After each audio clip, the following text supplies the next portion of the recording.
God, people are getting shot, dude. Get out of here. Oh my God, dude. Rapid fire ripped through the packed nightclub. Look at that, just shooting back and forth. Dozens were slaughtered as they danced. Many thought it was music. When you hear people start screaming and the sound doesn't stop and people start falling, you realize it's not a show anymore. The shooter, with an assault rifle and a handgun, fired on security, then burst inside the gay nightclub just before closing time. It was rapid fire. It was like, brrr, and then he'd like change, put another ammunition. Brrr. Those near exits ran, bleeding and shell-shocked, saving each other. There was bodies falling down. The guy next to me was shot, and that's when I dropped, and I made sure that I had to crawl my way out. So many were hurt, there weren't enough ambulances. But for too many, there was nowhere to hide. Bodies littered the dance floor as the shooter took hostages. But I don't know where my son is. No one can tell me where my son is. If he's been shot, if he's dead, no one knows. Some trapped inside texted harrowing goodbyes to their families. One woman hid under bodies to survive. Then, 3 hours into the horror, SWAT teams smashed through a wall, threw explosives, and began the final firefight. One officer was shot in the head, saved by his helmet, but 29-year-old Omar Mateen was dead. An Islamic State supporter responsible for what's now America's deadliest mass shooting, the worst terror attack since September 11. We know enough to say that this was an act of terror and an act of hate. And for a 15th time, a somber president addressed his country after a gun massacre. And we have to decide if that's the kind of country we want to be. And to actively do nothing is a decision as well. Until now, Virginia Tech stood as the darkest day in America's mass shooting history, with 32 dead. But what happened here writes an almost unbelievable new chapter. Debate will rage while the pain is searing, but there is no sign here that anything will change.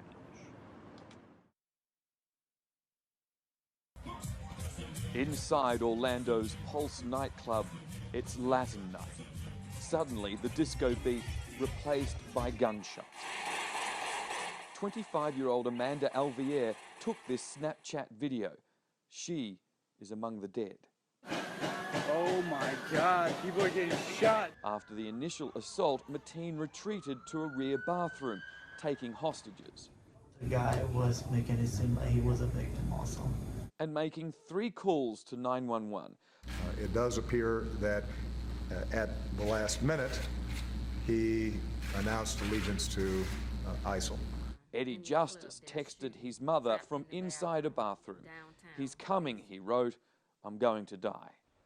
Eddie did not survive. The suspect came out of that hole himself, armed with a handgun and a long gun. Teen died in a hail of bullets, the police defending their decision not to go in sooner. The FBI, their failure to identify Mateen as a risk. We are looking for needles in a nationwide haystack, but we're also called upon to figure out which pieces of hay might someday become needles. Investigators are also checking reports Mateen was a regular visitor to gay clubs, including Pulse, and used gay dating apps. While this is still very much an active crime scene, it hasn't stopped America's presidential hopefuls from politicizing the attack. Hillary Clinton and Donald Trump have very different views on how to respond. We have to make it harder for people who should not have those weapons of war. Trump wants to ban migration from terror hotspots. If we don't get tough, and if we don't get smart and fast, we're not going to have our country anymore. The man who sold the weapons to Mateen says it's not his fault. Unfortunately, he's evil. We happen to be the gun store he picked. There are up to 4 million AR-15s in the US. The gun lobby says if they're banned, only the bad guys will have them.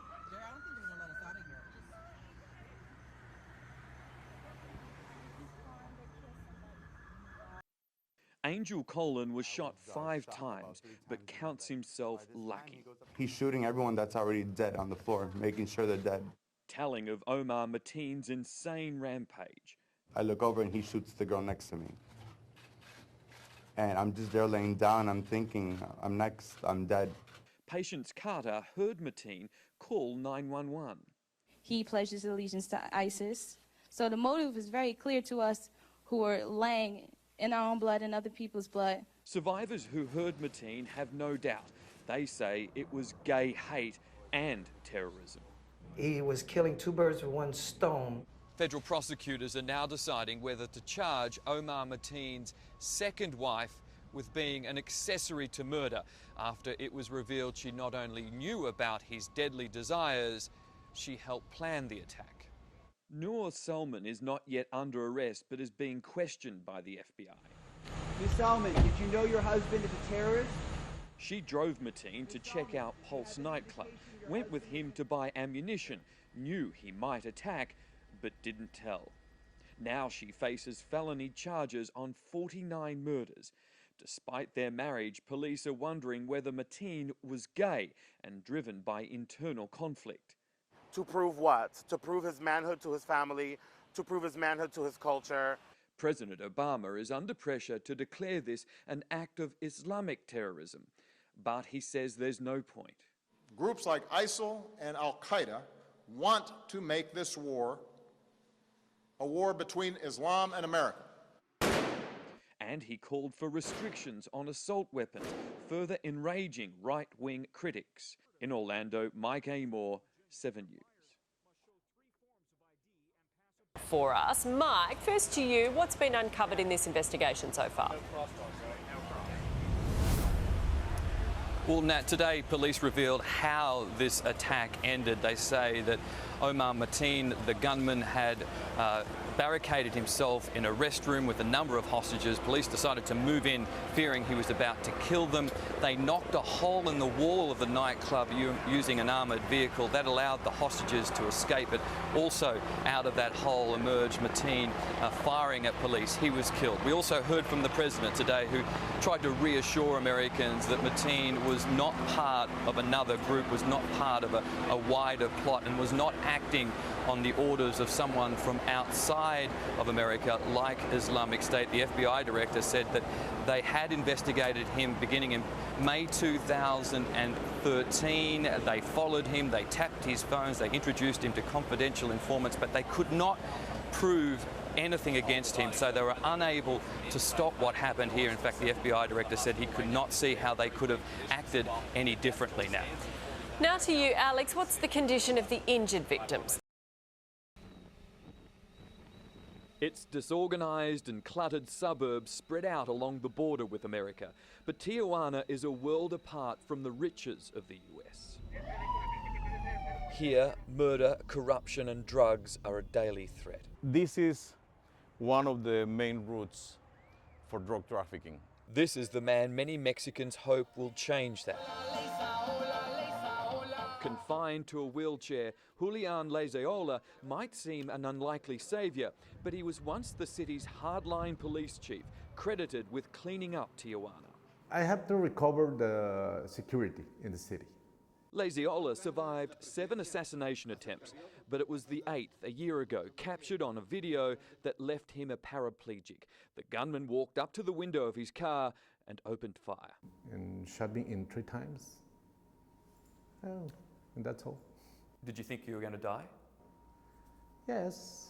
His toddler son was sitting in the back seat as he fought for his life, with one bullet severing his spine. Lezeola always has a gun with him now on the campaign trail, tucked into his wheelchair. He is constantly surrounded by 5 heavily armed bodyguards and travels in a bulletproof car. Do you think they'll try again? Maybe. Yes. He will be a target immediately. He's a target right now. Vicente Calderon is a local journalist. I think the guy is honest. I question his ways and means. In the late 2000s, Tijuana spiraled out of control during a bloody drug cartel war. Thousands were murdered. Lezeola's strong-arm approach helped restore calm, but many fear the violence is returning. We are seeing again people decapitated. We have again seen people chopped to pieces. This man was shot dead in a quiet neighbourhood late in the afternoon. This murder, like so many, is part of the ongoing war between the drug cartels here. And crime scenes like this are happening with frightening frequency in Tijuana. Just this morning, 2 people were found, their bodies were burned. On patrol with Tijuana's police, you see the city's underbelly, from its seedy red light district to its most dangerous neighbourhoods. But to some, Laiziola is no hero. The allegation is that Laiziola was present when they were torturing and beating and giving electric shock to some of the police officers accused of being corrupted for drug traffickers. Did you condone torture? Never. Not involved? Laiziola has been called the bravest man in Mexico. No. I just do my work. That's all. A hard man facing an even harder challenge. In Tijuana, Mike Amor, 7 News.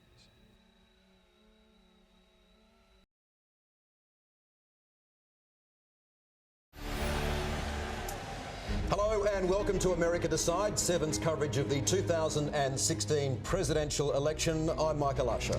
And I'm Mike Amor. More than 100 days ago, Donald Trump and Hillary Clinton began the official race to the White House, but the campaigning, mudslinging and insults began long before that, 510 days before that, when Trump threw his hat into the presidential ring.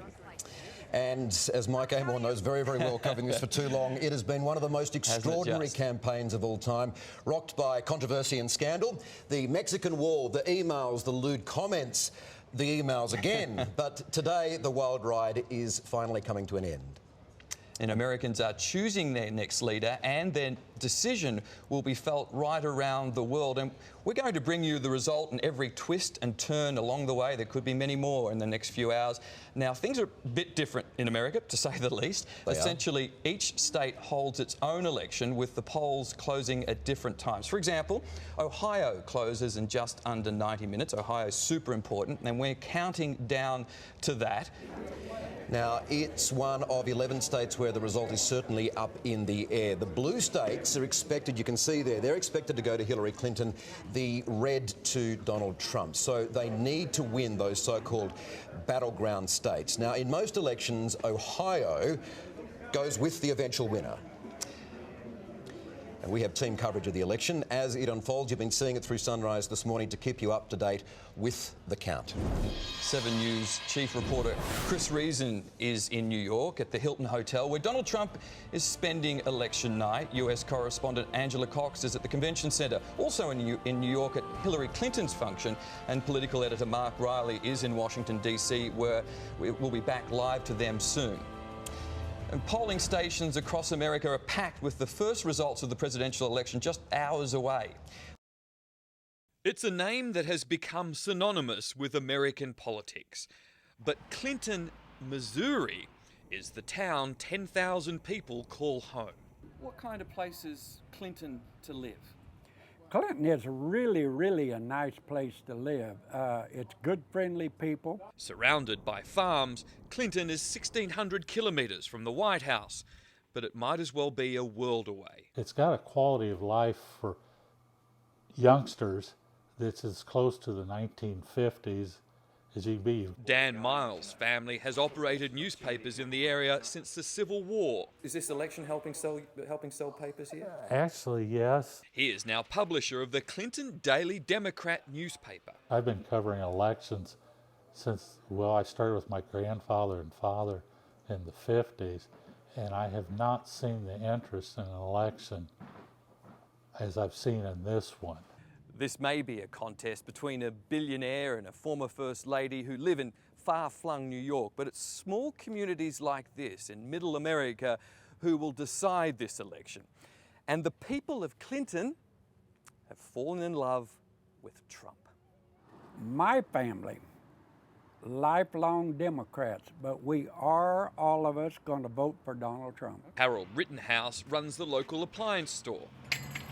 Donald Trump, he's outspoken, he's a good businessman, he's trying to take on a job that he's never took on before.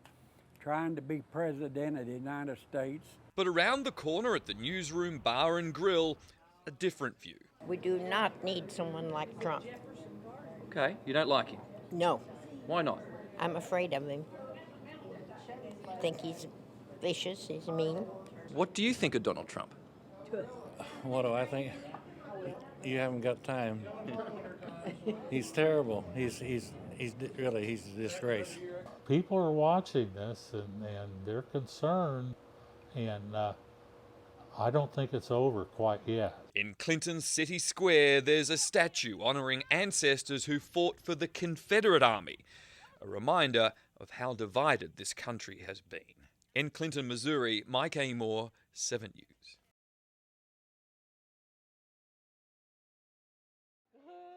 Three-month-old Maria Giovanna is the heartbreaking face of South America's Zika pandemic, one of 4,000 babies left deformed by microcephaly caused by the virus.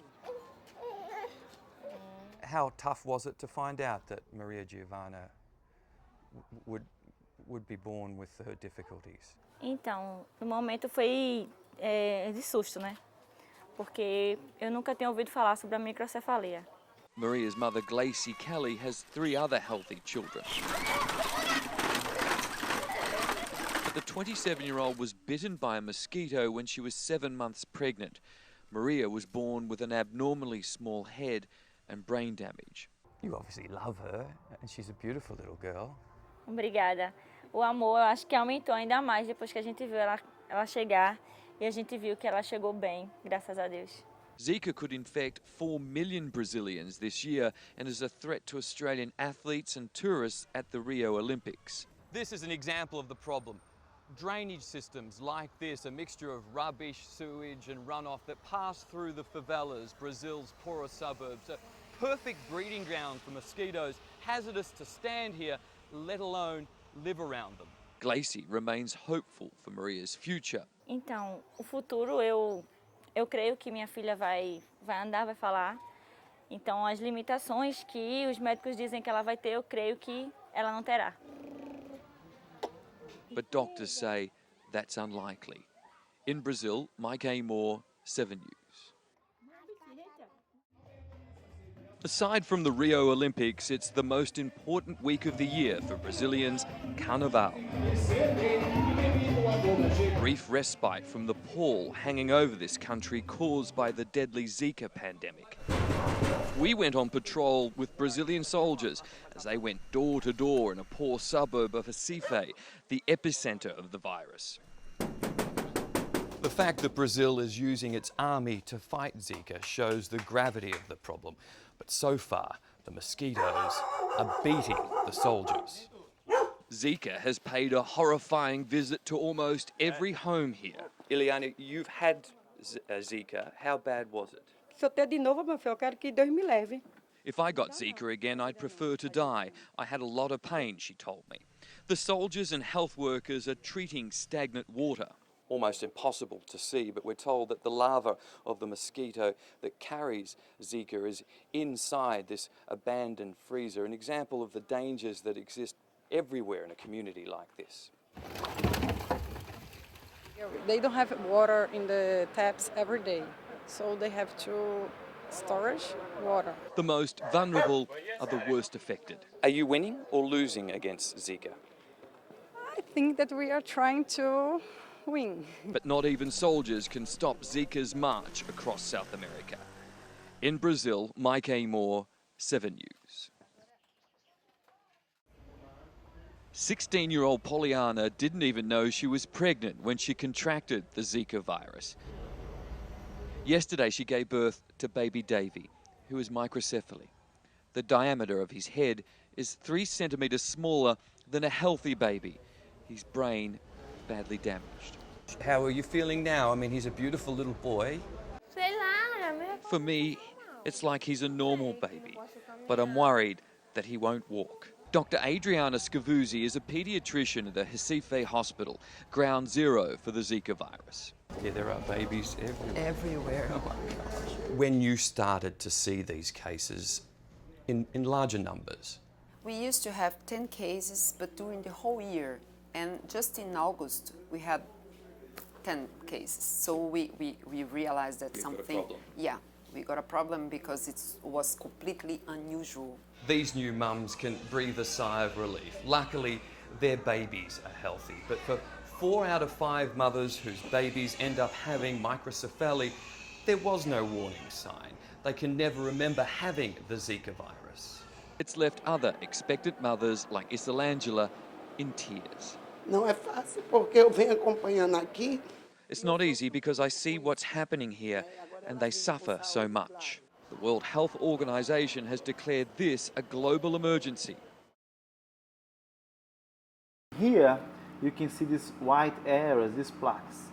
Each plaque is equivalent to the Zika virus. Virologist Professor Fernando Figueira was one of the first to discover Zika in Brazil, seen here under a microscope, and warns we are not immune. Can you see this spreading to Australia? Will it arrive in Australia, do you think? I think it's possible. With people traveling all over the world, if you have the competent vector, the insect vector, and if you have an infected person that comes to other countries, like in Latin America, Africa, or some part of Asia, going back, it's all you need. Born into poverty, baby Davy now faces an uncertain future. As a physician, do you fear for what's coming? It will probably increase the number of microcephalia, and the problem for the family will last forever. A virus that is South America's problem now, but no country is safe from. In Brazil, Mike Amor, 7 News.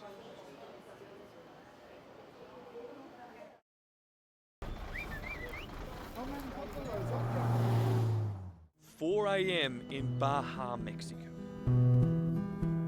Another dawn of what many call modern-day slavery. Dozens of jornaleros or farm workers line up ready to catch old school buses to work. On one, we found this boy who's just 16.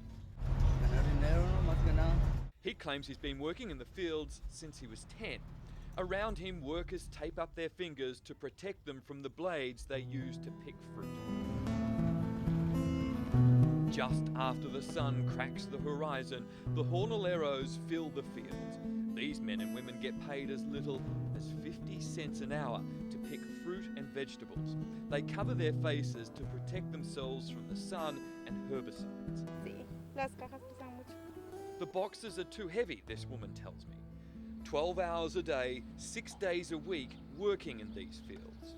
These same strawberries will be shipped across the border to US supermarkets. Cheap labour means cheap prices for American appetites. A punnet of strawberries sells for $4, almost a full day of work for those who pick them. Are your workers underpaid? No, these are not underpaid. Farm owner Julio Meza invited us to his farm, where he says his workers are paid twice the Mexican minimum daily wage of $5. It's not a lot of money in Australia or in Denmark, but we're not in Australia or Denmark. We are in Mexico. But anger among the jornaleros spilled onto the streets of the dusty farm community of San Quintin, 3 hours south of the US. Strikes turned into riots. A police station was burned. Even an armoured car was attacked. The farmers believe they are discriminated against because they are indigenous Mexicans, the poorest of the poor. How old were you when you started working in the fields? 10 años. 10 years old. How hard was it as a 10-year-old to be working in those fields? It was very sad for me to start work at that age. Instead of playing with cars or going to school, I was working. Couldn't enjoy my childhood. On a nearby farm, these two boys claimed they were just 12. Our cameraman had to flee after being threatened by the owners.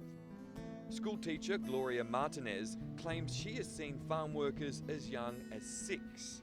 Esto es explotación de niños, esto es esclavitud. This is slavery. This is exploitation of children. She also claims women in the fields are forced to have sex to find work. Sí, más que nada es eso. We'll treat you a little better if you have a relationship with me, or you can just leave. If workers like these are indeed underpaid, the question has to be asked, who really is at fault? Is it the local farmers, or is it the Americans just across the border here whose appetite for cheap fruit and vegetables has to be catered for regardless of the human cost. Of course, if I have a customer who pays $20, I can, of course, pay more to the workers. But it's a balance of what I'm making against what I'm getting paid. This is what a lifetime of hard work gets. 3 generations of this family, including the 69-year-old grandmother, return every day to this shack with its concrete floor. This is their shower. The toilet is a hole in the front yard. There is no running water. Instead, they buy seawater to wash in. Do you have a happy life? No. No soy feliz en mi vida. I feel sad and I feel angry because it's not fair. Just because of the color of our skin, we are discriminated against. The Jornaleros of San Quintin are as angry as they are desperate, but their cries of injustice often fall on deaf ears on both sides of the